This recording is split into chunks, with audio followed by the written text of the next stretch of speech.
Mr. Rochester, it seems, by the surgeon's orders, went to bed early that night, nor did he rise soon next morning.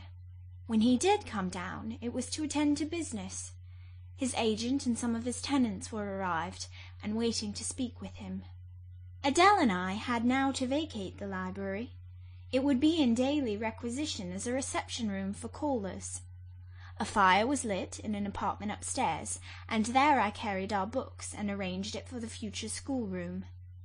I discerned in the course of the morning that Thornfield Hall was a changed place. No longer silent as a church, it echoed every hour or two to a knock at the door or a clang of the bell. Steps too often traversed the hall, and new voices spoke in different keys below. A rill from the outer world was flowing through it. It had a master. For my part, I liked it better. Adele was not easy to teach that day. She could not apply. She kept running to the door and looking over the banisters to see if she could get a glimpse of Mr. Rochester. Then she coined pretexts to go downstairs in order, as I shrewdly suspected, to visit the library, where I knew she was not wanted. Then, when I got a little angry and made her sit still, she continued to talk incessantly of her ami, Monsieur Edward Fairfax de Rochester, as she dubbed him. I had not before heard his praenomens, and to conjecture what presents he had brought her, for it appears he had intimated the night before that when his luggage came from Millcote, there would be found amongst it a little box in whose contents she had an interest. Et cela doit signifier, said she, qu'il y aura là-dedans un cadeau pour moi, et peut-être pour vous aussi, mademoiselle. Monsieur a parlé de vous. Il m'a demandé le nom de ma gouvernante. Et si elle n'était pas une petite personne, assez mince et un peu pâle, j'ai dit oui, car c'est vrai, n'est-ce pas, mademoiselle? I and my pupil dined as usual in Mrs. Fairfax's parlour. The afternoon was wild and snowy, and we passed it in the schoolroom. At dark I allowed Adele to put away books and work, and to run downstairs, for from the comparative silence below, and from the cessation of appeals to the door-bell, I conjectured that Mr. Rochester was now at liberty. Left alone, I walked to the window, but nothing was to be seen thence. Twilight and snowflakes together thickened the air, and hid the very shrubs on the lawn. I let down the curtain, and went back to the fireside. In the clear embers I was tracing a view, not unlike a picture I remembered to have seen of the castle of Heidelberg on the Rhine, when Mrs. Fairfax came in, breaking up by her entrance the fiery mosaic I had been piercing together, and scattering, too, some heavy, unwelcome thoughts that were beginning to throng on my solitude. Mr. Rochester would be glad if you and your pupil would take tea with him in the drawing-room this evening, said she. He has been so much engaged all day that he could not ask to see you before. When is his tea time? I inquired. Oh, at 6 o'clock. He keeps early hours in the country. You had better change your frock now. I will go with you and fasten it. Here is a candle. Is it necessary to change my frock? Yes, you had better. I always dress for the evening when Mr. Rochester is here. This additional ceremony seemed somewhat stately. However, I repaired to my room, and, with Mrs. Fairfax's aid, replaced my black stuff dress by one of black silk, the best and the only additional one I had, except one of light grey, which, in my Lowood notions of the toilette, I thought too fine to be worn, except on first-rate occasions. You want a brooch, said Mrs. Fairfax. I had a single little pearl ornament, which Miss Temple gave me as a parting keepsake. I put it on, and then we went downstairs. Unused as I was to strangers, it was rather a trial to appear thus formally summoned in Mr. Rochester's presence. I let Mrs. Fairfax precede me into the dining-room, and kept in her shade as we crossed that apartment, and passing the arch, whose curtain was now dropped, entered the elegant recess beyond. 2 wax candles stood lighted on the table, and 2 on the mantelpiece. Basking in the light and heat of a superb fire lay Pilot. Adele knelt near him. Half reclined on a couch appeared Mr. Rochester, his foot supported by the cushion. He was looking at Adele and the dog. The fire shone full on his face. I knew my traveller, with his broad and jetty eyebrows, his square forehead, made squarer by the horizontal sweep of his black hair. I recognized his decisive nose, more remarkable for character than beauty, his full nostrils, denoting, I thought, choler, his grim mouth, chin, and jaw, yes, all three were very grim and no mistake. His shape, now divested of cloak, I perceived harmonized in squareness with his physiognomy. I suppose it was a good figure, in the athletic sense of the term, broad-chested and thin-flanked, though neither tall nor graceful. Mr. Rochester must have been aware of the entrance of Mrs. Fairfax and myself, but it appeared he was not in the mood to notice us, for he never lifted his head as we approached. "Here is Miss Eyre, sir," said Mrs. Fairfax in her quiet way. He bowed, still not taking his eyes from the group of the dog and child. "Let Miss Eyre be seated," said he, and there was something in the forced, stiff bow, and the impatient yet formal tone, which seemed further to express, "What the deuce is it to me whether Miss Eyre be there or not? At this moment I am not disposed to accost her." I sat down quite disembarrassed. A reception of finished politeness would probably have confused me. I could not have returned or repaid it by answering grace and elegance on my part, but harsh caprice laid me under no obligation. On the contrary, a decent quiescence, under the freak of manner, gave me the advantage. Besides, the eccentricity of the proceeding was piquant. I felt interested to see how he would go on. He went on as a statue would. That is, he neither spoke nor moved. Mrs. Fairfax seemed to think it necessary that someone should be amiable, and she began to talk. Kindly as usual, and as usual rather trite, she condoled with him on the pressure of business he had had all day, on the annoyance it must have been to him with that painful sprain. Then she commended his patience and perseverance in going through with it. "Madam, I should like some tea," was the sole rejoinder she got. She hastened to ring the bell, and when the tray came she proceeded to arrange the cups, spoons, etc., with assiduous celerity. I and Adele went to the table, but the master did not leave his couch. "Will you hand Mr. Rochester's cup?" said Mrs. Fairfax to me. "Adele might perhaps spill it." I did as requested. As he took the cup from my hand, Adele, thinking the moment propitious for making a request in my favour, cried out, N'est-ce pas, monsieur, qu'il y a un cadeau pour Mademoiselle Eyre dans votre petit coffre? "Who talks of cadeau?" said he gruffly. "Did you expect a present, Miss Eyre? Are you fond of presents?" And he searched my face with eyes that I saw were dark, irate and piercing. "I hardly know, sir. I have little experience of them. They are generally thought pleasant things." "Generally thought? But what do you think?" "I should be obliged to take time, sir, before I could give you an answer worthy of your acceptance. A present has many faces to it, has it not? And one should consider all before pronouncing an opinion as to its nature." "Miss Eyre, you are not so unsophisticated as Adele. She demands a cadeau, clamorously, the moment she sees me. You beat about the bush." "Because I have less confidence in my deserts than Adele has. She can prefer the claim of old acquaintance, and the right, too, of custom, for she says you have always been in the habit of giving her playthings. But if I had to make out a case, I should be puzzled, since I am a stranger, and have done nothing to entitle me to an acknowledgment." "Oh, don't fall back on over-modesty. I've examined Adele, and find you have taken great pains with her. She is not bright, she has no talents, yet in a short time she has made much improvement." "Sir, you have now given me my cadeau. I am obliged to you. It is the meed teachers most covet, praise of their pupils' progress," said Mr. Rochester, and he took his tea in silence.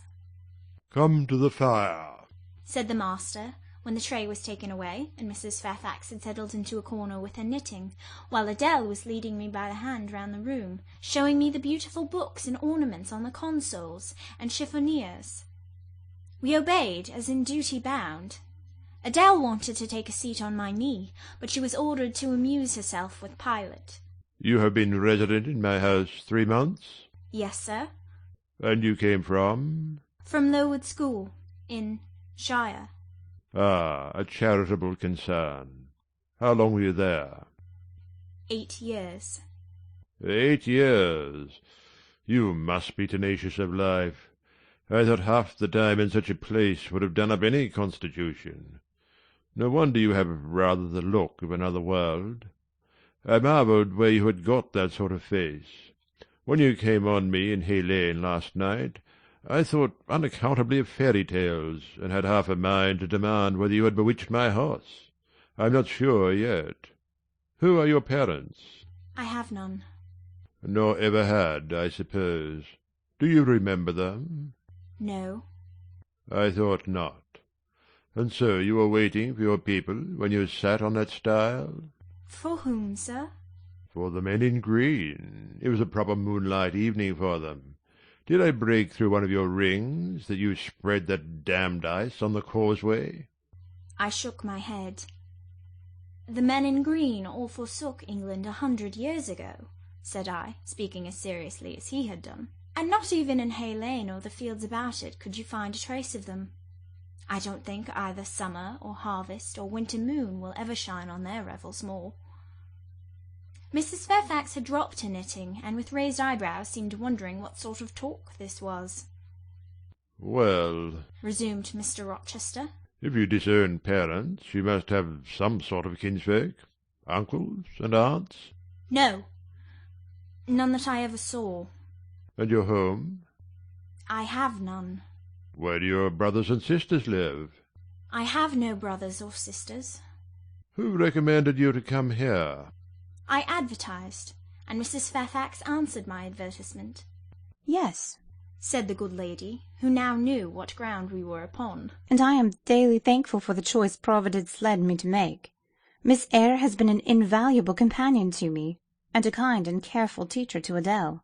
Don't trouble yourself to give her a character, returned Mr. Rochester. Eulogiums will not bias me. I shall judge for myself. She began by felling my horse. Sir? said Mrs. Fairfax. I have to thank her for this sprain. The widow looked bewildered. Miss Eyre, have you ever lived in a town? No, sir. Have you seen much society? None but the pupils and teachers of Lowood, and now the inmates of Thornfield. Have you read much? Only such books as came in my way, and they have not been numerous or very learned. You have lived the life of a nun. No doubt you are well drilled in religious forms. Brocklehurst, who I understand directs Lowood, is a parson, is he not? Yes, sir. And you girls probably worshipped him, as a convent full of religieuses would worship their director. Oh, no. You are very cool. No? What? A novice not worship her priest? That sounds blasphemous. I disliked Mr. Brocklehurst, and I was not alone in the feeling. He's a harsh man, at once pompous and meddling. He cut off our hair, and for economy's sake bought us bad needles and thread, with which we could hardly sew. That was very false economy, remarked Mrs. Fairfax, who now again caught the drift of the dialogue. And was that the head and front of his offending? demanded Mr. Rochester. He starved us when he had the sole superintendence of the provision department, before the committee was appointed, and he bored us with long lectures once a week, and with evening readings from books of his own inditing, about sudden deaths and judgments, which made us afraid to go to bed. What age were you when you went to Lowood? About 10. And you stayed there 8 years. You are now, then, 18? I assented. Arithmetic, you see, is useful. Without its aid I should hardly have been able to guess your age. It is a point difficult to fix where the features and countenance are so much at variance as in your case. And now, what did you learn at Lowood? Can you play? A little. Of course. That is the established answer. Go into the library. I mean, if you please. Excuse my tone of command. I am used to say, do this, and it is done. I cannot alter my customary habits for one new inmate. Go then into the library, take a candle with you, leave the door open, sit down to the piano, and play a tune. I departed, obeying his directions. Enough! He called out in a few minutes. You play a little, I see, like any other English schoolgirl. Perhaps rather better than some, but not well. I closed the piano and returned. Mr. Rochester continued. Adele showed me some sketches this morning which she said were yours. I don't know whether they were entirely of your doing. Probably a master aided you? No, indeed, I interjected. Ah, that pricks pride. Well, fetch me your portfolio, if you can vouch for its contents being original. But don't pass your word unless you are certain. I can recognize patchwork. Then I will say nothing, and you shall judge for yourself, sir. I brought the portfolio from the library. Approach the table, said he, and I wheeled it to his couch.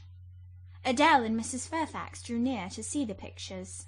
No crowding, said Mr. Rochester. Take the drawings from my hand as I finish with them, but don't push your faces up to mine. He deliberately scrutinized each sketch and painting. 3 he laid aside. The others, when he had examined them, he swept from him. Take them off to the other table, Mrs. Fairfax, said he, and look at them with Adele. You, glancing at me, resume your seat, and answer my questions. I perceive those pictures were done by one hand. Was that hand yours? Yes. And when did you find time to do them? They have taken much time and some thought. I did them in the last 2 vacations I spent at Lowood, when I had no other occupation. Where did you get your copies? Out of my head. That head I see now on your shoulders? Yes, sir. Has it other furniture of the same kind within? I should think it may have. I should hope better. He spread the pictures before him, and again surveyed them alternately. While he is so occupied, I will tell you, reader, what they are, and first I must premise that they are nothing wonderful. The subjects had indeed risen vividly on my mind. As I saw them with the spiritual eye before I attempted to embody them, they were striking, but my hand would not second my fancy, and in each case it had wrought out but a pale portrait of the thing I had conceived. These pictures were in water-colours. The first represented clouds low and livid, rolling over a swollen sea. All the distance was in eclipse. So too was the foreground, or rather the nearest billows, for there was no land. One gleam of light lifted into relief a half-submerged mast, on which sat a cormorant, dark and large, with wings flecked with foam. Its beak held a gold bracelet set with gems that I had touched with as brilliant tints as my palette could yield, and as glittering distinctness as my pencil could impart. Sinking below the bird and mast, a drowned corpse glanced through the green water. A fair arm was the only limb clearly visible, whence the bracelet had been washed or torn. The second picture contained for foreground only the dim peak of the hill, with grass and some leaves slanting as if by a breeze. Beyond and above spread an expanse of sky, dark blue as at twilight. Rising into the sky was a woman's shape to the bust, portrayed in tints as dusk and soft as I could combine. The dim forehead was crowned with a star. The lineaments below were seen as through the suffusion of vapour. The eyes shone dark and wild. The hair streamed shadowy, like a beamless cloud torn by storm or by electric travail. On the neck lay a pale reflection like moonlight. The same faint lustre touched the train of thin clouds from which rose and bowed this vision of the evening star. The third showed the pinnacle of an iceberg, piercing a polar winter sky. A muster of northern lights reared their dim lances, close serried along the horizon. Throwing these into distance rose in the foreground a head, a colossal head, inclined towards the iceberg and resting against it. 2 thin hands, joined under the forehead, and supporting it, drew up before the lower features a sable veil, a brow quite bloodless, white as bone, and an eye hollow and fixed, blank of meaning, but for the glassiness of despair, alone were visible. Above the temples, amidst wreathed turban folds of black drapery, vague in its character and consistency as a cloud, gleamed a ring of white flame, gemmed with sparkles of a more lurid tinge. This pale crescent was the likeness of a kingly crown. What it diademed was the shape which shape had none. Were you happy when you painted these pictures? Asked Mr. Rochester presently. I was absorbed, sir. Yes, and I was happy. To paint them, in short, was to enjoy one of the keenest pleasures I have ever known. That is not saying much. Your pleasures, by your own account, have been few, but I dare say you did exist in a kind of artist's dreamland while you blent and arranged these strange tints. Did you sit at them long each day? I had nothing else to do because it was the vacation, and I sat at them from morning till noon, and from noon till night. The length of the midsummer days favoured my inclination to apply. And you felt self-satisfied with the result of your ardent labours? Far from it. I was tormented by the contrast between my idea and my handiwork. In each case I had imagined something which I was quite powerless to realise. Not quite. You have secured the shadow of your thought, but no more, probably. You had not enough of the artist's skill and science to give it full being. Yet the drawings are, for a schoolgirl, peculiar. As to the thoughts, they are elfish. These eyes in the evening star you must have seen in a dream. How could you make them look so clear, and yet not at all brilliant, for the planet above quells their rays? And what meaning is that in their solemn depth? And who taught you to paint wind? There is a high gale in that sky, and on this hilltop. Where did you see Latmos? For that is Latmos. There, put the drawings away. I had scarce tied the strings of the portfolio when, looking at his watch, he said abruptly, It is 9 o'clock. What are you about, Miss Eyre, to let Adele sit up so long? Take her to bed. Adele went to kiss him before quitting the room.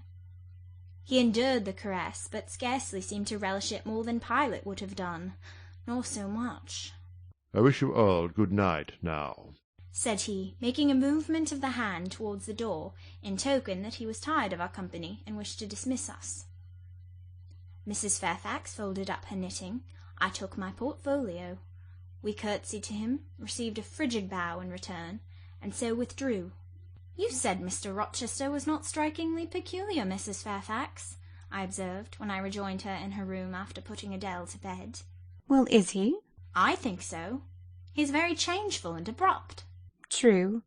No doubt he may appear so to a stranger, but I am so accustomed to his manner I never think of it. And then, if he has peculiarities of temper, allowance should be made. Why?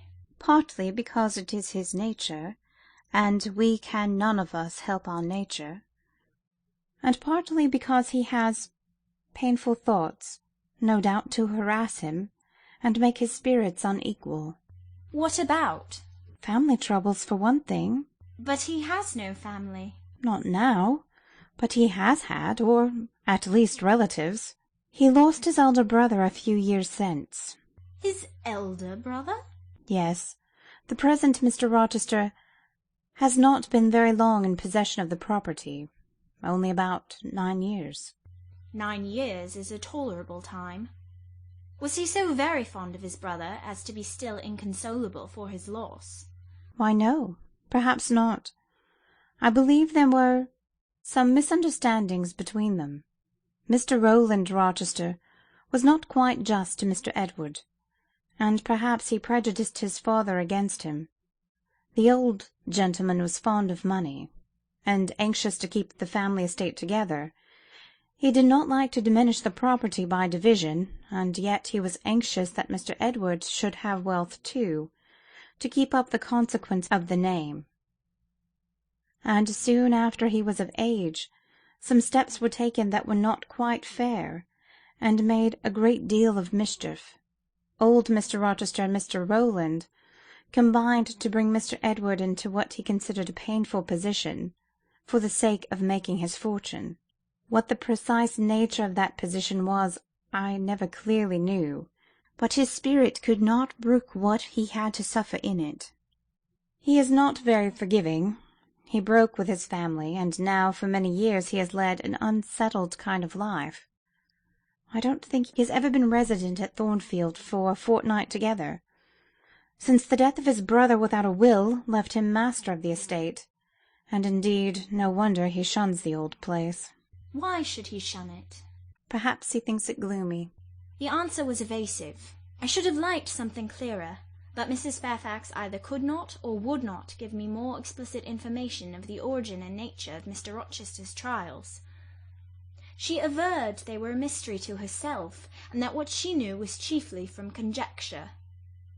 It was evident, indeed, that she wished me to drop the subject, which I did accordingly.